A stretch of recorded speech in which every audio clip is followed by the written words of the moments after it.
नमस्कार, आप देख रहे हैं 7 टीवी भारत। आज की खबरों में वक्फ बोर्ड के पास इस समय रेलवे और सेना के बाद सबसे अधिक जमीन है। इतनी जमीन होने के बाद भी पूरे साल में वक्फ बोर्ड इस संपत्ति से केवल 166 करोड़ की कमाई करता है। वक्फ बोर्ड संशोधन बिल को पेश करते हुए किरेन रिजिजू ने दावा किया कि वे एक साल में बोर्ड की कमाई कई गुना बढ़ा देंगे। वक्फ बोर्ड संशोधन बिल पास कराना मोदी सरकार के लिए क्या गेम चेंजर साबित होगा? वक्फ बोर्ड संशोधन विधेयक बुधवार को लोकसभा में पेश किया गया। वक्फ संशोधन बिल देर रात पास भी हो गया। समाजवादी पार्टी के मुखिया अखिलेश यादव ने बिल का काफी विरोध किया और विरोध करते हुए कहा कि यह विधेयक मोदी सरकार के लिए वाटरलू का युद्ध साबित होगा, जहां सिकंदर हार गया था। यानी कि वक्फ बोर्ड संशोधन विधेयक मोदी सरकार के पतन का कारण बनेगा। अखिलेश यादव की यह भविष्यवाणी कितनी सही साबित होगी, यह तो समय बताएगा। पर देश के कई हिस्सों में जिस तरह मुसलमानों ने पटाखे छोड़ने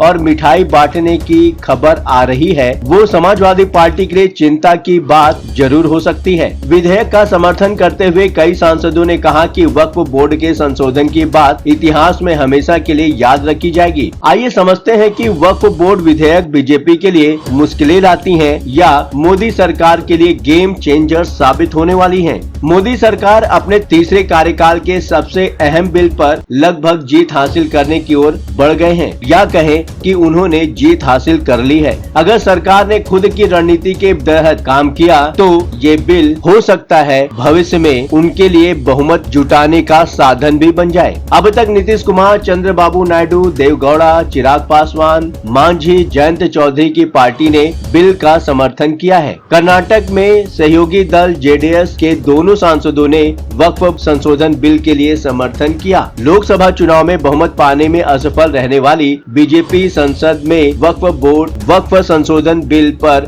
बहुमत से अधिक सांसद उसके पास थे। मोदी सरकार इस समय 14 सहयोगी दलों के 53 सांसदों के समर्थन पर टिकी थी और खास बात वक्फ बिल पर सभी उनके साथ थे। जाहिर है कि इस बिल के पास होने के बाद सरकार और मजबूत होकर उभरेगी। आम जनता के बीच एक कमजोर सरकार की छवि को लेकर शासन करना बड़ा मुश्किल होता है। इस जीत के बाद भारत सरकार कई और महत्वपूर्ण फैसले ले सकेगी। 2019 में दूसरी बार सरकार बनाने के बाद मोदी सरकार ने अपने पहले ही साल में एक निर्णायक फैसला लिया। अनुच्छेद 370 को समाप्त करना एक इतना बड़ा फैसला था जिसके बारे में आम लोग सोच भी नहीं सकते थे। राम मंदिर बनने के बारे में तो एक बार ख्याल कर भी लेते थे, पर 370 को सरकार हटा लेगी यह सोच से भी परे था। पर मोदी सरकार ने यह कर दिखाया। वैसे ही वक्फ बोर्ड बिल का संशोधन करना है। बीजेपी के जो सबसे बड़े नारे थे उसमें वक्फ बिल संशोधन का कहीं जिक्र नहीं था। समान सिविल संहिता, राम मंदिर, 370 को खत्म करना ही सबसे बड़ा टारगेट होता था। पर जिन लोगों ने वक्फ बोर्ड अधिनियम के बारे में ठीक से वे जानते हैं, उन्हें पता है कि इसमें संशोधन करना कितना जरूरी था। शायद वक्फ बोर्ड बिल को संशोधित करना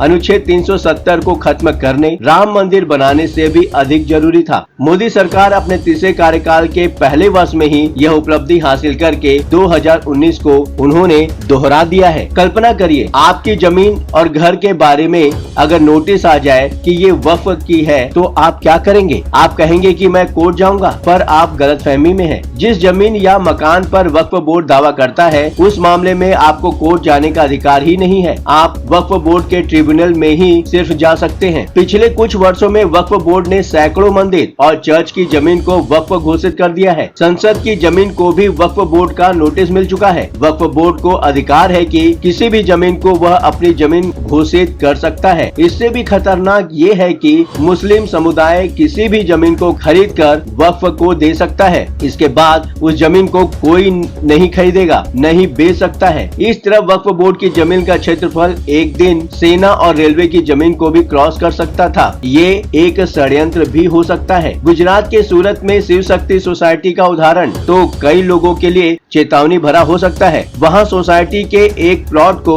उसके खरीदार ने वक्फ कर दिया। कुछ दिन बाद उस प्लॉट पर लोग नमाज पढ़ने आने लगे, जिसके बाद विवाद की स्थिति बनने लगी और इससे यह डर पैदा हो गया कि यदि किसी मल्टी स्टोरी बिल्डिंग में कोई एक अपार्टमेंट को यदि कोई वक्फ कर दे तो उसे मस्जिद में बदला जा सकता है। इसमें बाकी अपार्टमेंट वालों की मंशा कोई मायने नहीं रखती है और ऐसी स्थिति में कोर्ट की शरण भी आप नहीं ले सकते हैं। जाहिर है कि इन बातों को बीजेपी आम लोगों को बताएगी ही। अभी तो मुस्लिम लोगों को ही वक्फ बोर्ड के बारे में नहीं पता है, पर बीजेपी इसे हर एक हिंदू के घर तक ले जाएगी। जाहिर है कि ऐसी स्थिति में लोगों का भरोसा विपक्ष के नेताओं से उठ जाएगा। बीजेपी इसके लिए अपनी आक्रामक प्रचार रणनीति का प्रयोग करेगी। बिहार, बंगाल और उत्तर प्रदेश विधानसभा चुनाव जीतने के लिए यह रणनीति काम आएगी। देश में राम मंदिर के निर्माण की बात हो या फिर कश्मीर से 370 को खत्म करने की, बीजेपी ही नहीं दूसरे दल के लोगों में भी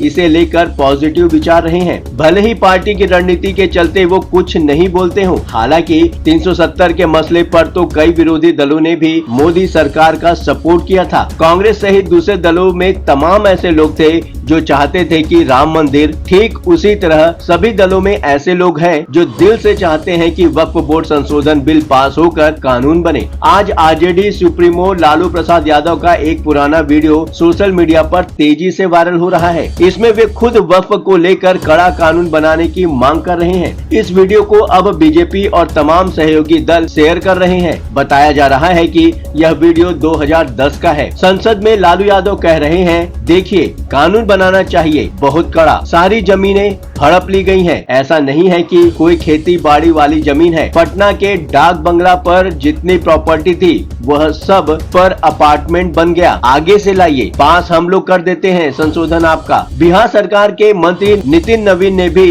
इस वीडियो को एक्स पर पोस्ट किया है। उन्होंने लिखा है कि 2010 में लालू जी ने संसद में स्वयं वक्फ को लेकर कठोर कानून बनाने की बात की थी और माना था कि वक्फ बोर्ड के नाम पर जमीन कब्जे की बड़ी लूट चल रही है। संसद में लल्लन सिंह और अनुराग ठाकुर ने भी लालू यादव के इस वीडियो का जिक्र किया। अगर मुस्लिमों का कल्याण हो गया तो नरेंद्र मोदी का नाम इतिहास में दर्ज हो जाएगा। वक्फ बोर्ड के पास इस समय रेलवे और सेना के बाद सबसे अधिक जमीन है। इतनी जमीन होने के बाद भी पूरे साल में वक्फ बोर्ड इस संपत्ति से केवल 166 करोड़ की कमाई करता है। कारण है कि वक्फ बोर्ड पर कुछ खास लोगों का कब्जा है और बोर्ड में भ्रष्टाचार की गंगा बह रही है। कल्पना करिए कि आपके पास 9.5 लाख एकड़ जमीन हो तो आप उस जमीन से कितनी कमाई करेंगे। वक्फ की जमीन का उपयोग गरीब मुसलमानों के लिए करने का प्रावधान है, पर आज मुसलमानों में जितनी गरीबी है उतनी किसी और धर्म के लोगों में नहीं है। जाहिर है कि वक्फ बोर्ड अधिनियम में सुधार होने के बाद अगर 20%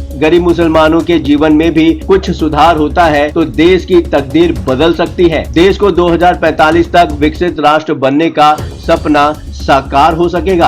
अब बारी है आपकी। कमेंट बॉक्स है आपका। बेझिझक अपनी राय कमेंट बॉक्स में शेयर करें। आपके विचार हमारे लिए मायने रखते हैं। हाँ, चलते चलते आपको यह बात भी बताना जरूरी है कि 7 टीवी भारत अपने दर्शकों की राय और सूचनाओं के लिए हमेशा खुला है। अगर आपके पास कोई महत्वपूर्ण खबरें, अहम घटना की सूचना, सामाजिक मुद्दा या फिर कोई ब्रेकिंग अपडेट हो तो वीडियो में दिए गए नंबर पर व्हाट्सएप द्वारा आप हमसे संपर्क कर सकते हैं। अब आपकी बात नहीं रहेगी अनसुनी। 7 टीवी भारत आपकी बातों को सुनेगा, आपके मुद्दों को उठाएगा, बनेगा आपकी पहचान। 7 टीवी भारत के सभी दर्शकों से निवेदन है कि इस चैनल को फॉलो करें, सब्सक्राइब करके नोटिफिकेशन के लिए बेल आइकन को दबाएं। 7 टीवी भारत के परिवार का हिस्सा बने। लगातार खबरों के लिए बने रहिए 7 टीवी भारत के साथ।